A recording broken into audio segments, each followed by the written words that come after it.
Ayun guys, magandang umaga sa inyo guys. So for today's video guys, mag-unbox tayo or magdi-demo tayo kung paano binubuo yung ating product na binibenta. So ito yung product na binibenta natin.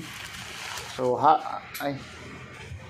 Happy Teachers Day nga pala sa lahat. Yeah, wait lang. Medyo ano lang.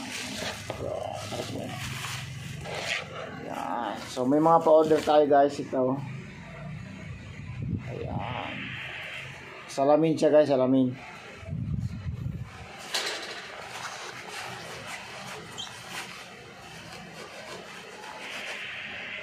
Ayan o.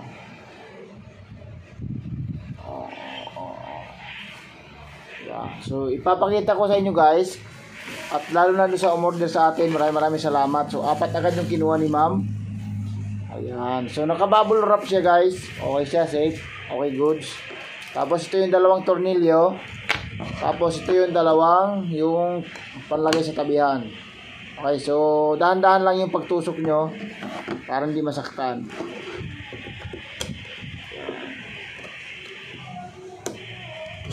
Yun. I-ano nyo lang guys, napakadali naman. Sundan nyo lang tong step by step na to. Tapos kunin nyo yung tornilyo. Ayan. So, mapapansin nyo, meron siyang butas sa gilid ng ating frame. Yan. Ay, ganda ni mo ba? Yan. Pakita natin yung mukha nyo dito. Yan. Ilalagay nyo lang ito doon sa butas na makikita nyo.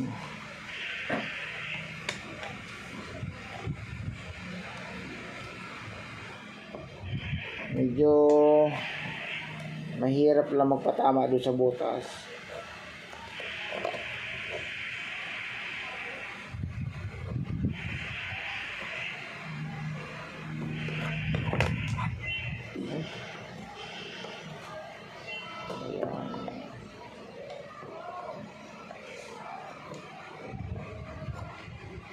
Dito lang kayo medyo mahirapan kasi kailangan yung masipat yung butas.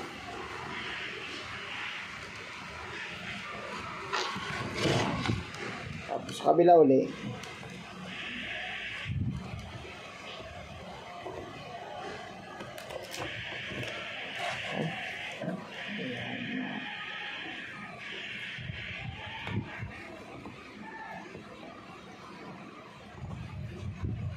Yan.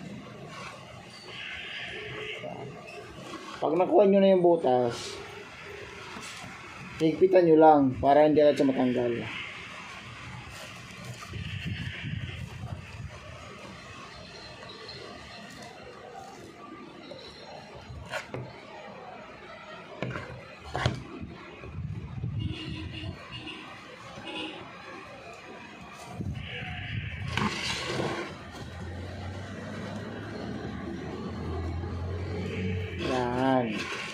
Ito po yung finished product niya. Wala lang tayong naikot na ano. Yan.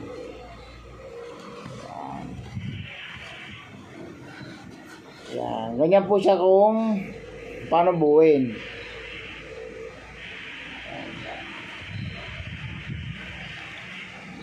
Okay? So maraming salamat po sa nag-order kay Ma'am Wina Wing.